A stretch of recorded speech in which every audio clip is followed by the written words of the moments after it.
दोस्तों, मैं Murari Singh the renaissance classes Delhi की ओर से आप सभी लोगों का हार्दिक अभिनंदन करता हूँ। इस कोरोना की संकट की घड़ी में जिसमें हमारा पूरा समाज, पूरा देश, बल्कि एक तरह से कहा जाए तो पूरा विश्व ही इसके चपेट में है। काफ़ी दिनों से हम लोगों ने लॉकडाउन में अपने सरकार द्वारा, चाहे वो सरकार केंद्रीय हो, राज्य की सरकार हो या स्थानीय सरकारें हों, सबके द्वारा जो गाइडलाइन जारी किया गया, हमारे विशेषज्ञों द्वारा जो गाइडलाइन जारी की गई, इस सब का हम लोगों ने भली भांति पालन किया। लेकिन आज हम बाहर निकल रहे हैं अपने काम को करने के लिए, ताकि जीविकोपार्जन और जीविका के लिए कुछ कार्य तो करना ही पड़ेगा।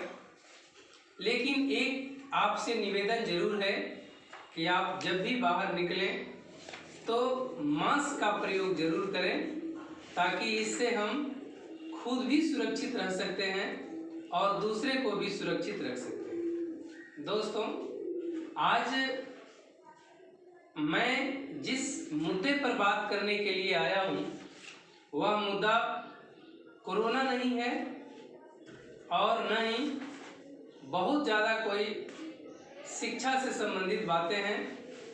हालांकि जब भी हम समाज में जीते हैं तो हमें राजनीतिक, सामाजिक, धार्मिक, सांस्कृतिक इन सभी पहलुओं पर ध्यान देना अति आवश्यक होता है।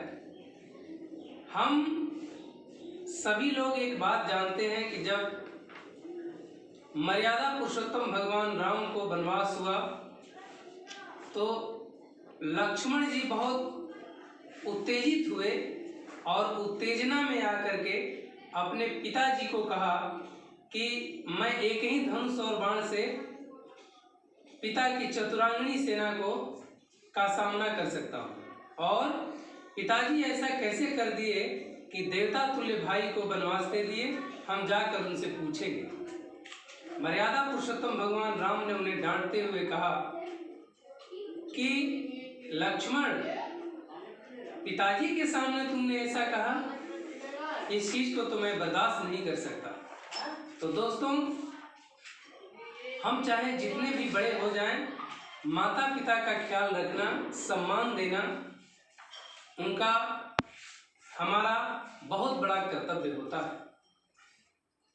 जिस लोकतांत्रिक सरकार में हम रह रहे हैं, यह लोकतांत्रिक सरकार जनता के द्वारा चुनी गई सरकार है और इन जनता में जो सबसे बड़ा महत्व वाले हैं वो हैं किसान। हम सभी किसान परिवार से आते हैं, क्योंकि हमें याद है कि जब हम लोग घर जाते हैं और देखते हैं कि खेतों में कई तरह के जो है फसल लगी होती हैं और कई लोग जो गांव में ऐसे हैं जिनके पास खेत भी नहीं है, फिर भी उन फसलों से भी अपना जीविकोपार्जन कर लेते हैं, यानी खाने पीने की उन्हें कोई दिक्कत नहीं होती है। और हमारा किसान परिवार 1 केजी के बदले किसी को 10 केजी भी देता है और पेट पालता है। हम शहर में रहते हैं, चाहे हम नेता हों, अधिकारी हों, शिक्षक हों, विद्यार्थी हों, कोई भी हो, लेकिन समाज में खाने पीने का काम, या सही से कहो तो जो भारतीय संस्कृति है, जो संस्कार है, वो हमारे किसान परिवार में आज भी रचा और बसा है। यह किसान परिवार वह किसान परिवार है जिसने हमारी सभ्यता को, जिसने हमारी संस्कृति को भी सुचारू ढंग से चलाने का काम किया है। हम अगर इतिहास के दृष्टिकोण से देखें तो हड़प्पा सभ्यता में भी अगर हम विकास की बात पढ़ते हैं तो उसमें सबसे महत्वपूर्ण मुद्दा होता है कृषि अधिशेष, यानी कृषि और पशुपालन के बल पर ही हमारी यह सभ्यता चली, जो निरंतर आगे बढ़ते हुए अगर आज भी हम खड़े होकर देखें तो हमारी सभ्यता का मैक्सिमम परसेंट जो है वो कृषि पर ही आधारित है। जिस किसान परिवार ने, जिन लोगों ने कृषि की उपज करके अपना सर्वस्व न्यौछावर करके खेतों में दिन दिन भर पड़े रह करके हमें फसल दी, हमें खाने की व्यवस्था दी, उस फसल के बल पर आज हमारी गिनती विश्व में होती है। आज हम पढ़े लिखे, पढ़ लिख करके अधिकारी बने, हम राजनेता बने, हम सोशल वर्कर बने, तो इसका जो बेस है वो क्या है? तो किसान परिवार ही है। अगर हम देखते हैं अपने भारतीय राष्ट्रीय आंदोलन में, जब हमारे ऊपर अंग्रेजों का शासन था, वह एक लोकतांत्रिक सरकार नहीं थी।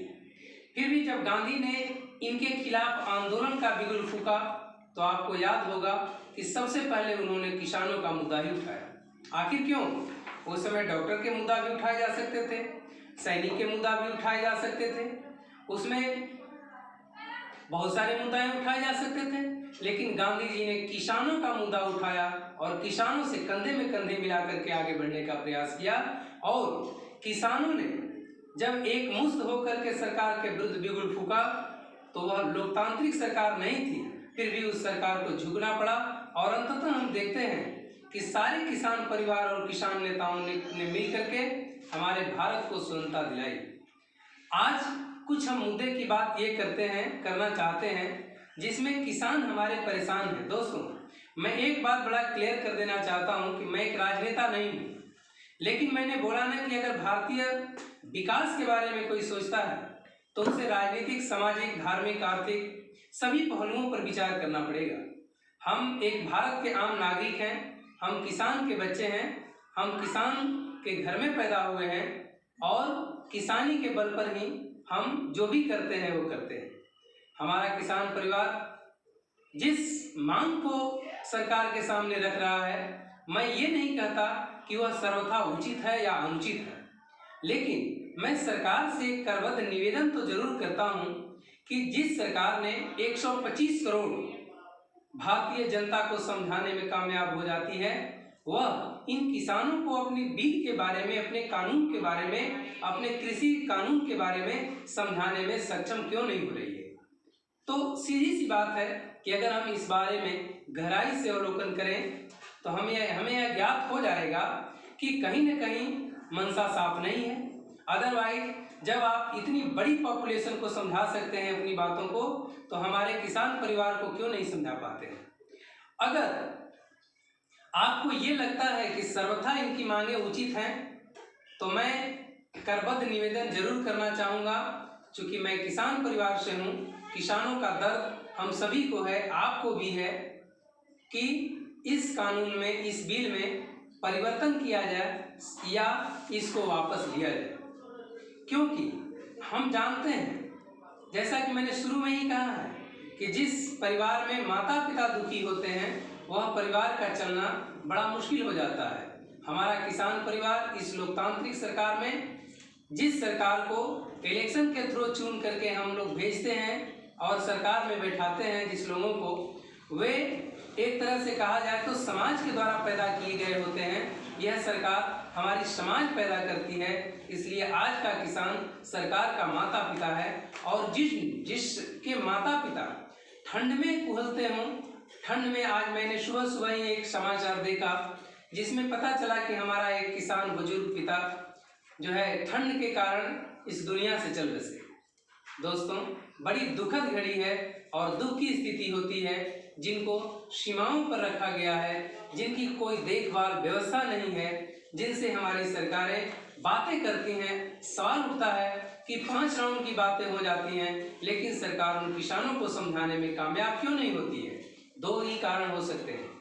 पहला ये कारण हो सकता है कि किसान और मजदूर की बातों को सही ढंग से समझी नहीं जा रही है, और दूसरा कारण ये है कि सरकार चाहती है कि जिस नीति को हमने लागू कर दिया है उसको वापस नहीं लेंगे।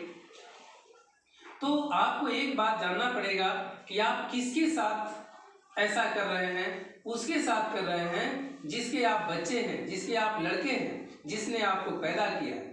अतः उसे बहुत बड़ी आपसे उम्मीद है कि नहीं, और उम्मीद नहीं होती तो ठंड में इतनी बड़ी संख्या में हमारे किसान आंदोलनरत नहीं होते। अतः हम अपने पूरी रेनेसेंस परिवार की ओर से, पूरे समाज की ओर से, हम एक समाज के छोटे से अंग हैं, करबद्ध निवेदन सरकार से जरूर करूंगा कि आप किसानों की बात को सुने और सुनते हुए इनके दर्द पर मरहम पट्टी जरूर करें, ताकि किसान अगर दुखी हो जाएगा तो हम सभी दुखी हो जाएंगे, हम सभी का रहना मुश्किल हो जाएगा। किसान अगर अपने कर्म को नहीं करते हैं तो हम सभी अकर्मण्य हो जाएंगे, और इसका परिणाम ये होगा कि देश विकास की ओर नहीं बल्कि विनाश की ओर बढ़ना शुरू हो जाएगा। अतः आप किसानों की समस्याओं को ध्यानपूर्वक सुने और सुनते हुए शीघ्रातिशीघ्र जितना जल्द हो सके इनका समाधान दें, क्योंकि इन किसानों में केवल कुछ ही लोग नहीं बल्कि इन किसानों में आपके भी माता पिता हैं, हमारे भी माता पिता हैं, हमारे पूर्वज हैं, हमारे समाज के लोग हैं। अतः जैसे जहाँ तक रही पुलिस जवानों की बात, तो उनकी ड्यूटी करना जरूरी है। कुछ लोग जवानों पर भी, पुलिस जवानों पर भी उंगली